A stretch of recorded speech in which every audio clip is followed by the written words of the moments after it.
Well, here we are, once again at the throngs of media chaotic narrative. Whether it be mainstream media or its henchman appendage, social media, the trauma continues. Welcome to the maelstrom, the collective confusion of 2020 that will forever go down in history books as the year that truly opened the 21st century and ended the era of the third industrial revolution, thereby beginning the next era, the era of the 21st century technocracy, the fourth industrial revolution. Firstly, by fomenting a global reset, which will entail a new global economy, a new culture, new infrastructure, and new policies. In order for this to take place, especially in a place like America, individualism must be deconstructed to produce a hive mind and collectivist perspective fit for the global socialistic system of inclusivity and sustainability. This can be done in several ways, mainly by creating a situation that will collapse the current economy.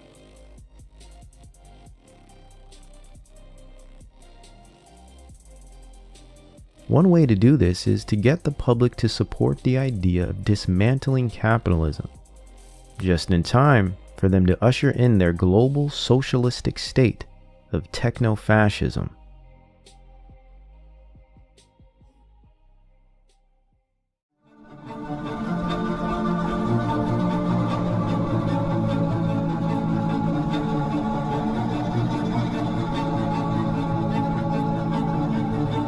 We want an end to the profit at all costs mentality, because if we don't build an economic future with people at the centre in a sustainable frame where we are respectful of our planetary boundaries and the need to change our energy and technology systems to have a living planet for human beings, the world could fund it right now, and yet 70% of the world's people have no social protection.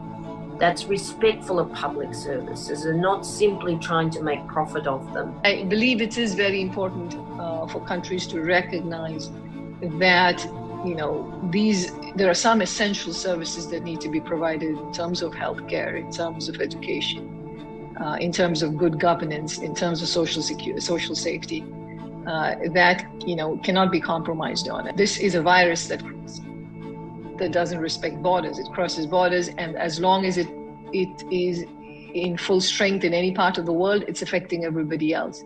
So this requires global cooperation to deal with it. Countries, they have to find ways of raising revenues, and progressive taxation could be one form of it. We talked about solidarity tax that may be needed in some countries. nature strikes in ways that we cannot imagine, and we've seen one, and climate change is, could be even worse. Set up a new world order after World War II. We're now in a different world than we were then. What can we be doing differently? And the World Economic Forum, I think, has a big responsibility in that as well, to be pushing the reset button and looking at how to create well-being for people and for the earth. I think the key is to put the health of people and the planet first. And that's what's happening on COVID-19. And what we're learning from this crisis and pandemic is it is possible to switch it. A new world order. For 2020, what other important conversations do you think need to be had? We are living in a world which becomes more and more disintegrated. How to keep such a multipolar, multi-conceptual world together, I think will be at the forefront. Some people would say multilateralism has to be again cultivated in Davos. But I see also, I would call it that we have urgency in emergency related to the environmental issues, climate change, but also biodiversity and so on. We face an emergency situation. And we have not yet really the sense of urgency to address those issues. We see it now with the fires in Australia. And of course, it's relatively difficult to get such a sense of urgency if the stock markets are doing so well as we see now. So since stock markets are doing so well, meaning since the economy is perceived as stable, and this perceived stability is keeping society complacent, how could one disrupt this complacency? How could one increase the urgency of emergency, as Schwab so eloquently put it? Well, but of course, create a crisis that cannot be ignored, and be sure that it destabilizes that comfy economy. That'll shake society right out of their social media stupor. To avoid blame or discovery, as well as supply the perfect opportunity to reset society, the establishment would be most safe in constructing some type of crisis of which to bring order. Let's not forget the importance of crisis either. They are not simply opportunities for change, but they also are exempt from constitutional intervention, and sovereignty is a defunct concept, placed on a backlog or waiting list. Therefore, an international change that would not coincide with the interests of its people nor its constitution requires more clandestine methods to be realized. We are now experiencing this realization in the form of crisis, combined disasters. How about a crisis provided in the form of a phantom menace, an invisible threat? So invisible, one would not find a need to prove it exists. This would provide the opportunity to kill several birds with one stone. Essentially, weaken social morale to form a docile population ripe for detailed instruction. Destroy a long-standing system of institutions and industries that pose obstacles to the new order of things, whilst comprising the associated economy in such a way that creates plausible deniability and smooths over the imminent collapse that was going to happen anyway. So we can clearly see that the crisis has been displayed to society through the fear and mongering of viral infection, and the moral appeals to systemic racism and racial oppression. But what have both of these orchestrated psychological operations provided in response? Well, we have already discovered the economic compromise that a feigned pandemic can produce. But we also can discover the controlled demolition of infrastructure, institutional and industrial, the toppling of complete facets of society that riots and inexorable protest have contributed. Nothing makes a bigger and heavier hammer than a plethora of unparented, lost, and angry, spoiled first world children of the digital age. And once you can adjust their visions such that all that they can make out with their two eyes are different examples of nails, well, you will find yourself with a worthy weapon, more than a mere tool from the shed. And precisely here, like slaves being used to rebuild a new temple of worship, media reaction revolutions are being used to deconstruct the old world and usher in the new. Yes, precisely here, we have witnessed the weaponization of the youth, the ill and barbaric, the pissed off and tired, the pathologically progressive, and the malignant utopian. Just like climate change is not about the environment, and CV19 is not about keeping you safe, Black Lives Matter as a movement has nothing to do with Black lives, nor the rehabilitation of Black peoples. It has all to do with using the plight of the Black population as a ploy, or as actual matter, to be utilized to usher in a new global order, the Great Reset. This isn't about Black lives. This is a matter of mere matter, the movement of matter, feet in the streets, and destruction of objects. A war game in real time. You think this is about police. This is not about reforming police to better fit you or your community. Remember we mentioned the need for technocratic, institutional, and industrial change? Well, law enforcement is on that priority list. It is in need of drastic change, technological change, not socio-political.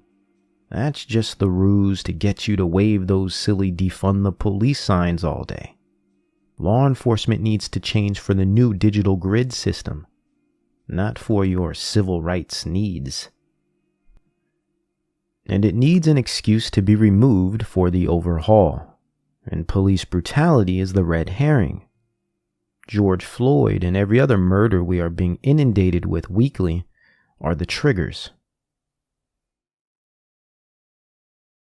Yeah, here, you want to talk? Hey, no peace. Hey, listen, man. Hey, the police is out here right now amongst us. You see, when we all come together, blacks, whites, Mexicans, Native Americans, Chinese, everybody, we come together, this is what happened. It's about time. This shit we gonna be able to tell our grandkids, like, yo, we burnt this shit down. They gotta feel us. All that protesting, marching, Martin Luther King bullshit, that shit is dead. Now we gotta feel us now. They gotta feel us now, period. Look at all this, look at this.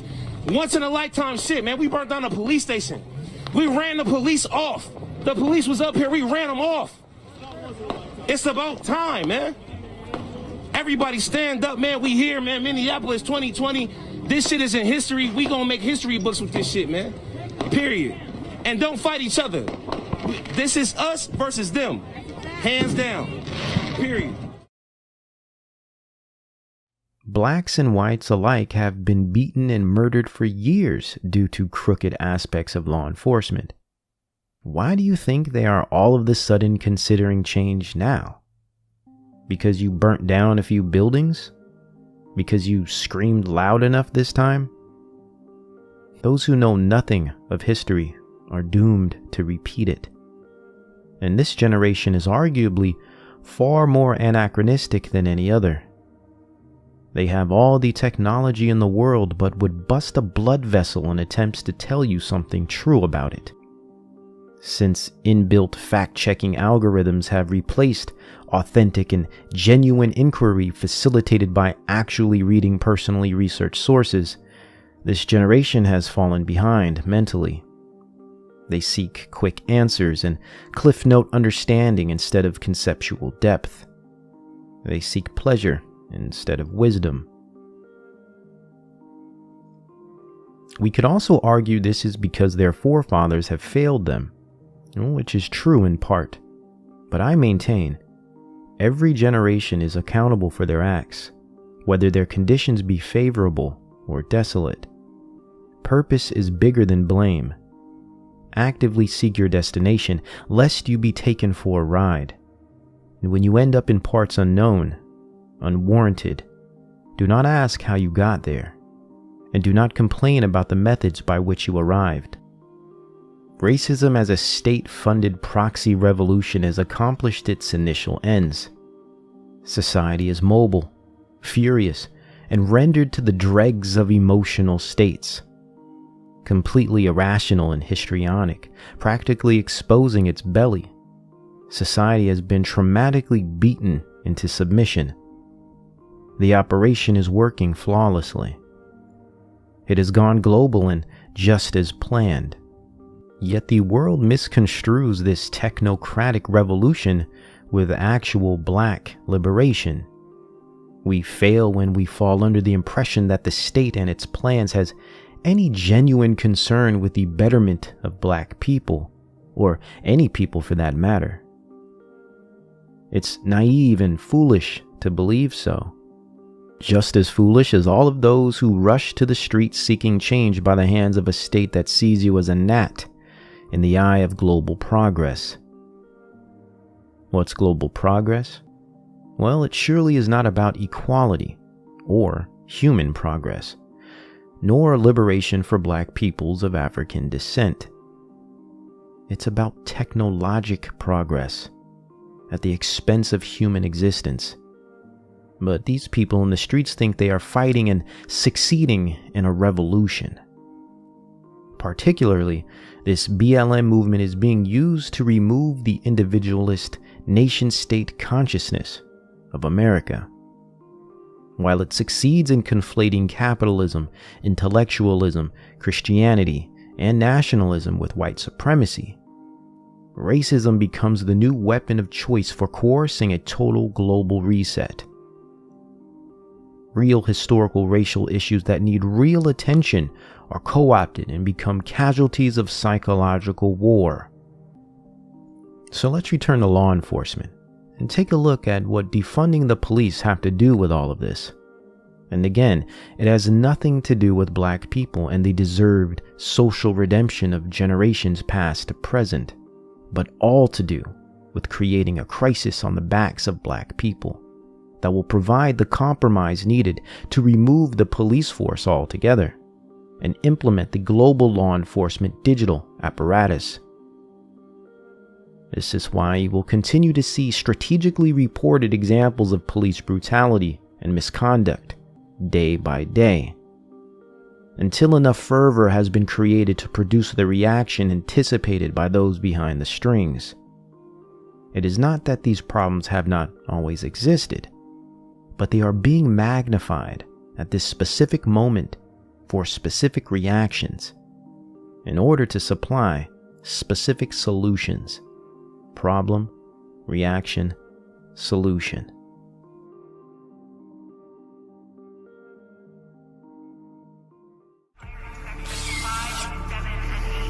Okay, fire it up.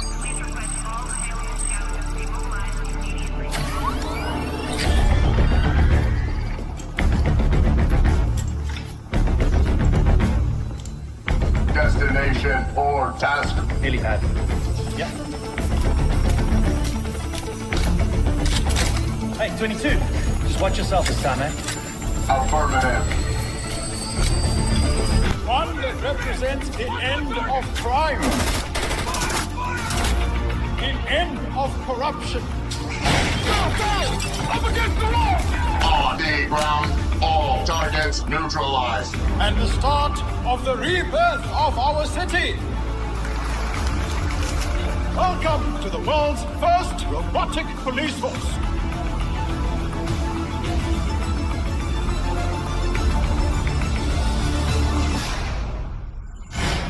Johannesburg, South Africa became the focus of the world in 2016 with the deployment of the planet's first all-robotic police units. And Tetraval stock skyrocketed. Certain parts are brought in from China, but all of the robots are assembled right here in South Africa. The biggest fear the population expressed was vulnerability to hacking. Tetraval assures this is not something to worry about with their bulletproof guard key system. system which allows them and only them to update software on the robots. Before the success of the ubiquitous human-sized police robots, there was a bigger bad boy on the block, the Moose. Vincent Moore is a weapons designer and a former soldier. He has a fundamental spiritual issue with artificial intelligence. I have a robot that is indestructible, that is operated by a thinking, adaptable, humane, moral human being. The hyper-advanced neural transmitter converts the human operator's thoughts into the robot's actions, a departure from the artificial intelligence that governs the Scouts. Now, with interest coming from the US, China, and North Korea, the Scouts' creator, Dion Wilson, sees a rich future. What really interests me is high-level AI, true intelligence, a machine that can think and feel. We've heard about this. The same-day bot is a new device from FedEx that is already roaming the streets of New York. But if you get in trouble or if family arguments get a little too rowdy at the Thanksgiving table, there's a robot you do not want to see. Check out this video from a TechCrunch conference. Here's a Boston Dynamics robot tested with the Massachusetts State Police. Now, the company's CEO says the robot can open doors and it will be controlled by an officer in a safe location. The idea is it can be used for dangerous situations, such as a hostage negotiation, but I have to wonder, does it stop there? So as a citizen, I just have to wonder, what are your rights if a law enforcement robot and not a human cop knocks on your door just like the video we just saw? Robots. Artificial intelligence, that's the story. And by the way, you notice how these things are made to look like dogs? You know they don't have to. These can be battering rams. These could actually be far better equipped to do a better job if they had multiple arms. But the reason why they're doing this is to habituate you and condition you through this wonderful world called the uncanny valley to let you know that this is just a little dog, Scotty. This is cool. This isn't anything to be afraid of. Sophia, you know, the robot is going to look nice with a face and a smile and batting eyes. This is deliberate. So to your original question, this is merely an extension of the police. But Scotty, what if they're allowed to patrol, to pull people on their own, to learn the behaviors of certain people? Could they be profiling? Would certain ethnicities be more prone to being stopped? Or if you realize we've made a mistake, Scotty, can you bring them back? Artificial intelligence is basically programs itself. Robots are programmed by people, but AI is programmed by AI. It may not be able to be drawn back. The first thing they're going to do is replicate themselves. See, this is what nobody wants to talk about. People like Ben Goertzel and Ray Kurzweil, who make it sound so cool and neat, never talk about this runaway train called AI. Guess who it is? It's him. Flirting aside, the head of artificial intelligence for Dubai Police sees the future with AI and robotics very much at its heart. Behind it is the artificial intelligence, so it can see you, it has a facial recognition, so it can identify the person in front of him and send all the live feeding to the command and control system. We do have a project, what we call it Dubai Eye, where we have integrated all the CCTV cameras across the city. And on top of that, you're going to build a smart system where it has a facial recognition. It's so difficult to monitor more than 10,000 cameras in the city. So we have an intelligence system where we can analyze a live feeding from those cameras and can predict also, and it can identify all kinds of activities, especially the wanted people. Although this unmanned facility currently still needs a human on conference call when it comes to reporting a crime.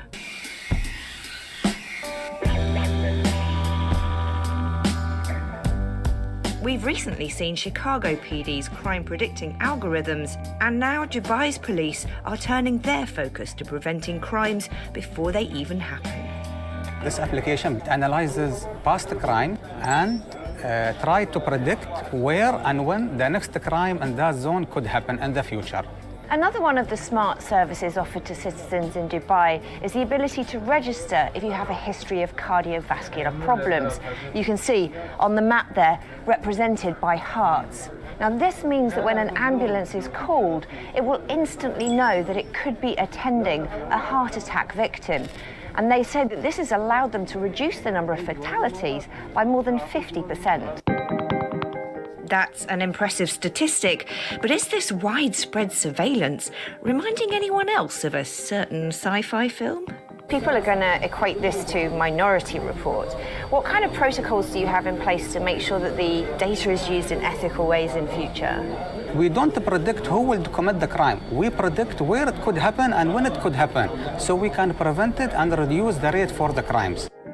With 1 in 3 crimes being successfully predicted this time last year, the benefits of using artificial intelligence are, well, predictable.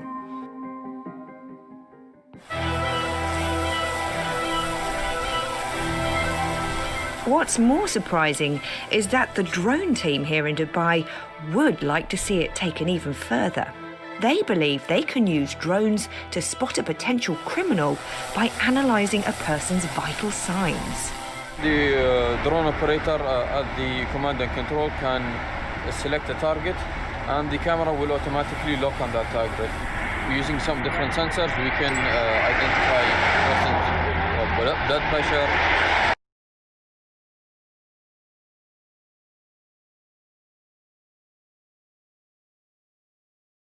temperature.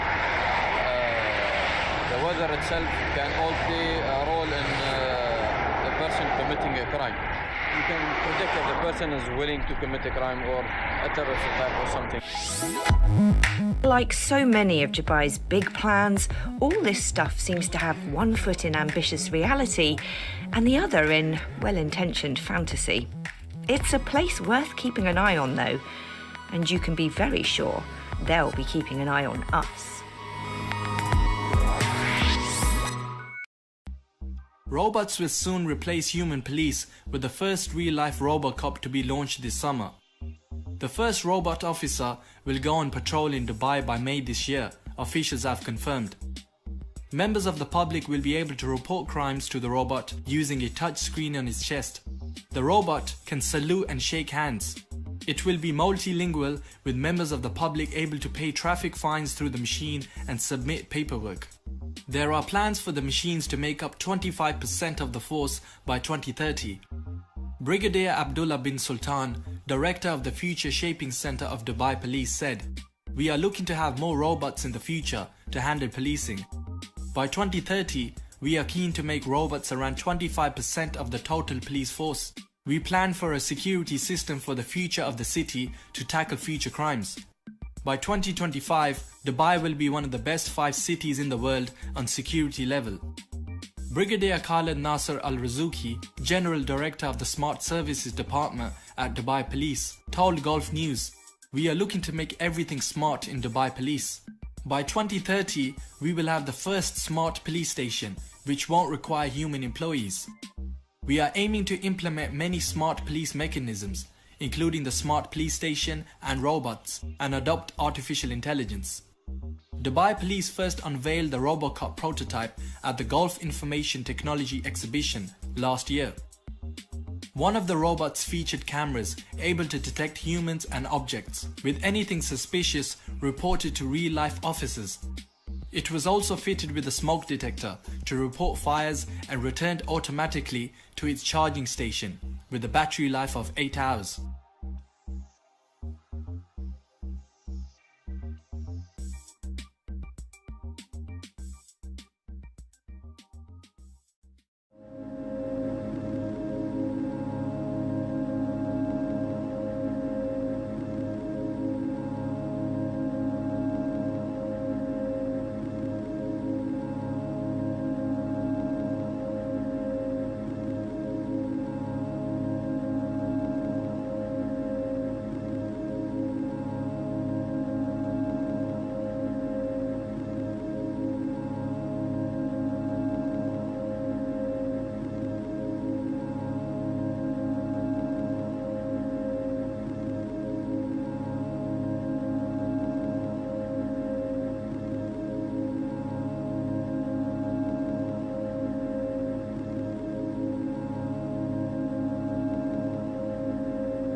If you want the brutal truth, no lives matter.